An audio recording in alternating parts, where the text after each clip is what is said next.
열왕기하 5장입니다.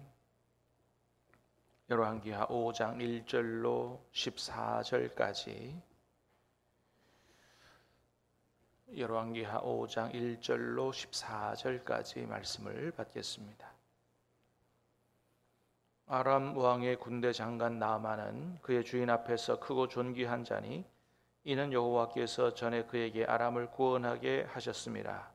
그는 큰 용사이나 나병 환자더라.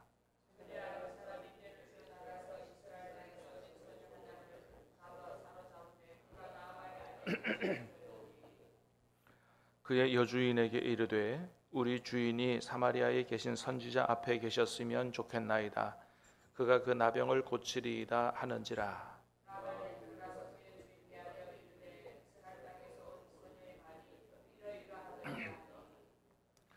아람 왕이 이르되 갈지어다. 이제 내가 이스라엘 왕에게 그를 보내리라 하더라.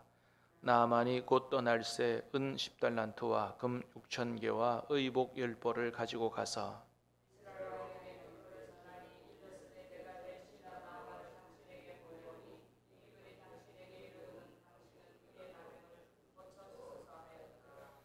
이스라엘 왕이 그 글을 읽고 자기 옷을 찢으며 이르되 내가 사람을 죽이고 살리는 하나님이냐?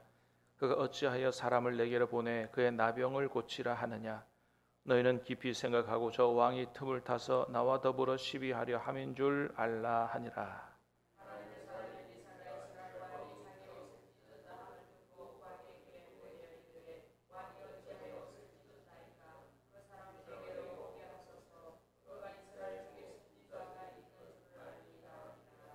나아만이 이에 말들과 병거들을 거느리고 이르러 엘리사의 집 문에 서니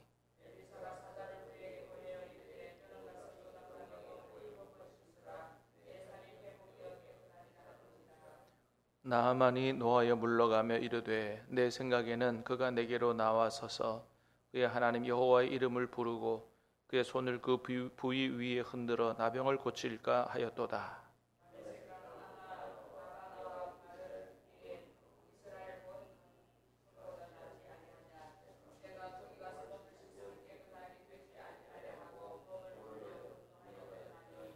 그의 종들이 나와서 말하여 이르되 내 아버지여 선지자가 당신에게 큰 일을 행하라 말하였다면 행하지 아니하였으리이까? 하물며 당신에게 이르기를 씻어 깨끗하게 하라 함이리이까 하니 나아만이 이에 내려가서 하나님의 사람의 말대로 요단강에 7번 몸을 잠그니 그의 살이 어린아이의 살같이 깨끗하게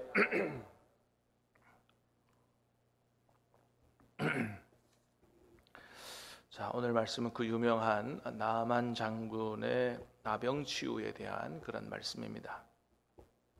자, 우리 1절 말씀을 우리 다시 한번 보겠습니다. 1절 시작.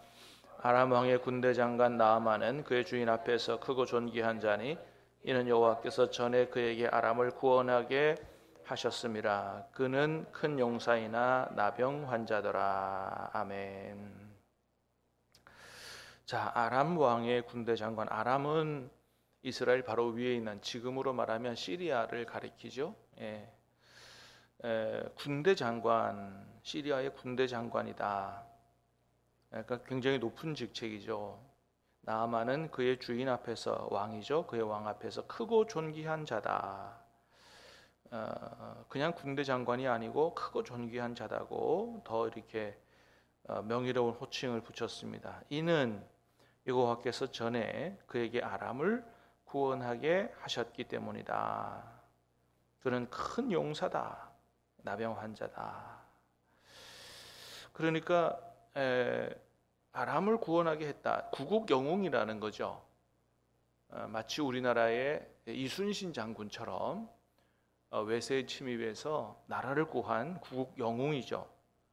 나아만이 그러니까 그 나라의 왕 앞에서 아주 단순히 군대 장관이 아니고 군대 장관 중에서도 군대 장관인 아주 크고 존귀한 자다, 큰 용사다, 이런 아주 명예로운 호칭이 따라 붙었습니다. 근데 말씀해 보니까 특별히 그 누가 도와줘서 그렇게 됐다고 말씀하냐면 여호와께서, 그죠? 여호와께서 전에 그에게 아람을 구원하게 하셨다. 이스라엘의 군대 장관도 아니고 남의 나라 군대 장관을 도와서 그 나라 구원하게 했다. 좀 어떻게 보면 이해하기 쉽지 않죠? 그런데 열왕기상 끝에 보면 맨 끝장 22장에 보면 어떤 일이 있었냐면 아람하고 북이스라엘하고 전쟁이 있었어요. 전쟁이. 그때 누가 이기죠? 아람이 이기고 아합 왕이 전사를 하죠. 그래서 유대인 역사가인 요세푸스라는 아주 유명한 역사가는 오늘 본문을 무슨 전쟁을 가리키냐면 바로 열왕기상 22장 말씀을 가리켜서 이게 그거를 얘기하는 거라고 얘기합니다. 이 북이스라엘하고 하나님을 섬기지 않는 이방 나라하고 싸웠는데 하나님이 북이스라엘을 도와야 될 거 아니에요? 근데 누가 이겼다고요? 아람이 이겼다고요. 그때 북이스라엘이 패하고 아합 왕이 전사했다고요. 그러니까 누구를 도우신 거예요? 아람을 도운 거예요. 아람을. 그렇습니다. 하여튼 그래서 이 그때의 전쟁에서 북이스라엘을 이기고 자기 나라 침입한 북이스라엘을 물리치고 나아만 장군은 아주 용사 중에 용사로 군대 장관 중에 크고 존귀한 자로 이렇게 우뚝 서게 되는 이런 일이 있었다라고 하는 거죠. 그러니까 여러분 뭐 그 나라에서 우리나라로 치면은 이순신 장군만큼 구국 영웅이니 얼마나 그 권세와 명예와 부귀 영화가 따랐겠어요. 부족함이 없이 살았을 거예요. 뒤에도 보면 나중에 이 나아만 장군이 왕이여 내 병을 저 북이스라엘에 가면 고칠 수 있다 그럽니다. 그거 진짜 같습니다. 좀 가게 허락해 주십시오. 그러니까 왕이 어떻게 해요? 그냥 그걸 다 들어주고 엄청난 보화를 보내가지고 정말 좀 우리 장군을 좀 잘 대접하고 고쳐달라고 그렇게 막 하잖아요. 얼마나 왕에게 신을 받았으면 왕이 그렇게 했겠어요? 그러니까 뭐 아람에서는 아주 왕 다음으로 최고의 권력과 최고의 부귀 영화 명예를 가지고 살아가는 사람이었어요. 자, 그런데 그에게도 정말 겉으로 볼 때는 부족함이 하나도 없이 모든 게 완벽할 것 같은 그런 사람에게도 한 가지 큰 문제가 있었다는 겁니다. 그게 뭐라고요? 나병 환자였다 하는 거예요. 야, 참 세상 사람들은 이런 거 보고 뭐라 그러냐면 참 세상 공평하다 이런 얘기하죠. 뭐 어떤 사람 모든 게 다 좋고 어떤 사람 모든 게 다 나쁘고 안 그렇다 이거예요. 겉으로 좋은 게 있으면 안 좋은 것도 있고 뭐 세상 사람들은 그렇게 얘기하죠. 자, 그런데 우리가 볼 때는 어떻게 뭐라고 얘기할 수 있겠어요? 이 세상 살아가는 사람 중에 어느 누구도 한 가지 나는 문제도 없고 고통도 없고 고난도 없고 그렇게 살아가는 사람 한 사람도 없다는 거고요. 그러므로 하나님이 필요 없는 사람이 한 사람도 없다. 이것입니다. 여러분, 모든 사람에게 다 아픔이 있고요. 모든 사람에게 다 어려움이 있고요. 말을 못해서 그렇지, 안 보여서 그렇지. 그러므로 모든 사람들에게 다 하나님의 은혜와 도움과 구원이 필요한 줄로 믿습니다. 그렇습니다. 이 나하만 장군에게도 말 못할 정말 기가 막힌 문제가 있었고 이 문제 가지고 고통을 당하고 있었다. 자, 근데 마침 옛날 전쟁에서 포로로 잡아온 이스라엘의 작은 소녀를 자기 집에다 데려다 놓고 자기 부인을 돕는 여종으로 그렇게 쓰고 있었는데 그 여종이 자기 나병에 걸린 그 자기 나만 장군 주인을 보고 그런 얘기 했다는 거죠. 우리 장군이 우리나라의 북이스라엘에 가서 엘리사 선지자 만났으면 참 좋았겠습니다. 거기 가면 반드시 엘리사 선지자 통해서 하나님이 저 병 고쳐주실 텐데 너무나 안타깝습니다. 이런 얘기를 했다는 거예요. 여러분, 참 이게 기가 막힌 겁니다. 여러분, 이거는 이 어린 소녀에게 뭐가 있었다는 걸 얘기해 주는 거냐 하면 엘리사 선지자를 통한 하나님의 역사, 하나님의 치유, 이걸 아주 확고하게 믿는 믿음이 그 어린 소녀의 안에 있었다는 걸 얘기하는 거예요. 여러분, 이 어린 소녀가 엘리사 선지자를 통한 그 하나님의 치료 역사를 조금이라도 흔들리는, 조금이라도 의심하는 마음이 있었다면 이거 얘기했겠을까요? 안 했을까요? 이거 얘기 안 했을 거예요. 왜요? 잘못 얘기했다가 진짜 이 말 믿고 북이스라엘 갔다가 병 못 고치고 오면 어떻게 해요? 이 여자아이는 죽은 목숨이나 다름이 없기 때문에 이렇게까지 얘기할 수 있었다는 얘기는 자기 목숨을 걸고라도 이야기할 수 있는 확실한 믿음이 이 어린 소녀 안에 있었다는 것을 얘기해 주는 겁니다. 그래서 이 여종이 하도 확신에 차서 얘기하니까 누구까지 믿게 됐어요? 나만 장군까지 믿게 된 거예요. 다른 말로 하면 이 어린 소녀의 확실한 확고한 전도 때문에 이 나만 장군이 전도가 된 겁니다. 아, 그래? 진짜? 북이스라엘의 엘리사 선지자에게 가면 하나님 나 고쳐줄까? 그렇다니까요. 한번 믿고 가세요. 예? 쏘는 셈 치고 믿고 가세요. 아, 그러니까 진짜 믿었어요. 믿고 가서 이제 왕의 허락을 받았습니다. 여차여차 해가지고 내가 북이스라엘에 좀 갔다 와야 되겠습니다. 허락해 주십시오. 그래? 왕까지 믿었습니다. 그래가지고 엄청난 보물을 준비해서, 그죠? 그렇게 해서 은 10달란트, 금 6,000개, 의복 10벌을 가지고 가서 이제 이스라엘 왕에게 편지까지 써가지고 그렇게 해서 친서로 써서 보냈습니다. 자, 그랬더니 이제 나아만 장군이 이웃 나라의 유명한 장군이 왔다 그러니 그러면 오십시오 사신처럼 맞아서 그 나라의 왕의 편지를 읽었어요.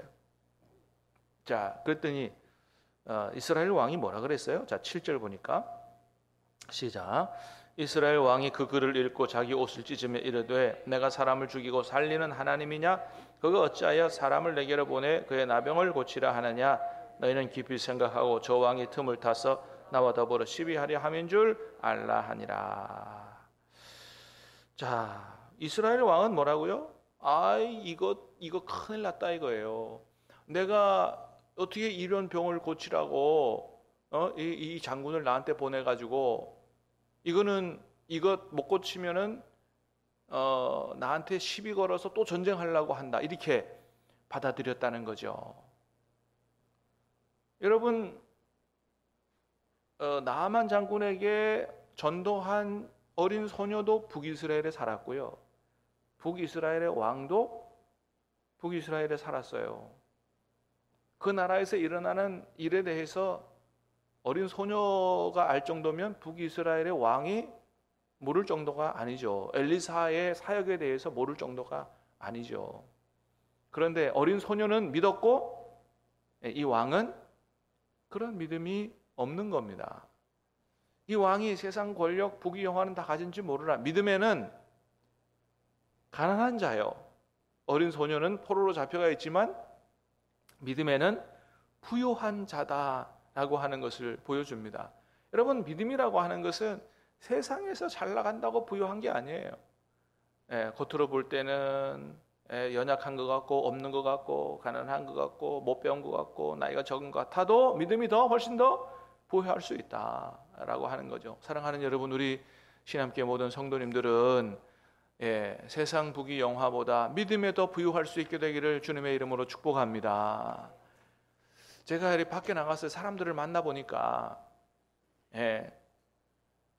목사님들 중에서도 믿음들이 다 다르더라고요. 보니까 은퇴하신 목사님들 이렇게 여러 분 만나보면 또 그분들이 해주는 얘기도 들어보면 은퇴하신 목사님들도 다 사는 게 천차만별이에요. 아주 좀 넉넉하고 부유하게 사시는 분이 있고요, 진짜 교회가 어려워가지고 진짜 좀 가난하고 어렵게 사는 분들이 있어요. 어떤 분은 그 옛날에 목사님이라서 연금도, 지금은 이제 우리 연금 제도가 잘 되어 있지만 연금도 없이 살아가는 분이 있는데, 근데 그분을 보고 다른 은퇴 목사님들도 뭐라 그러냐 하면, 야, 참 무슨 목사, 당신은 참 황제처럼 산다, 이런 얘기를 한다는 거예요. 왜 그러느냐? 제가 딱 만나보면 알 것 같아요. 이분이 정말 뭐 평생 살아갈 연금도 없고 하지만 언제나 만나면 언제나 얼굴이 밝아요. 얼굴이 언제나 밝아. 언제나 웃어. 그리고 옷도 돈 없다고 후줄구리하게 입는 게 아니에요. 언제나 깔끔하게 입습니다. 옷도 깔끔하게.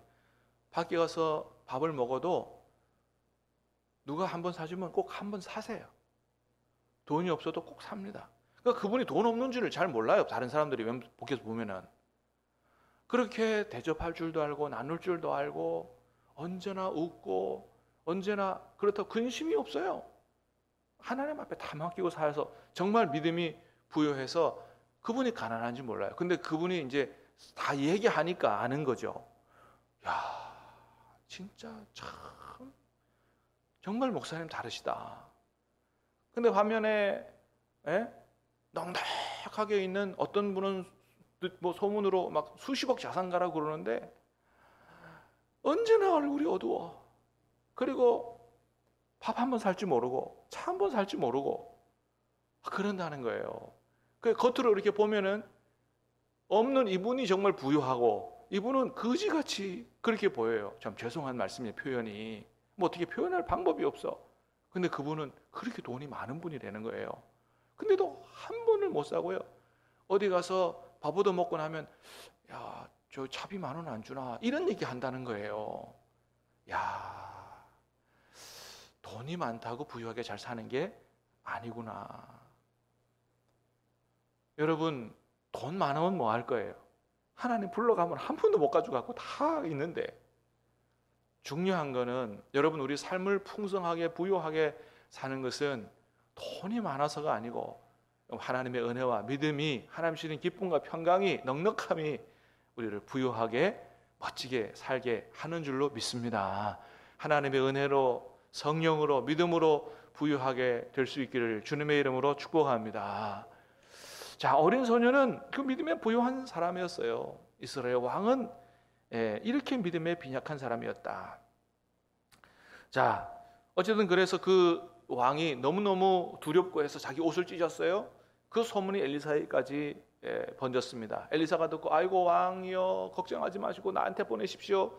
그래서 엘리사에게 이제 보냈습니다. 나만 장군을 보냈어요. 나만 장군이 엘리사의 집에 도착하니까 엘리사가 어떻게 해요?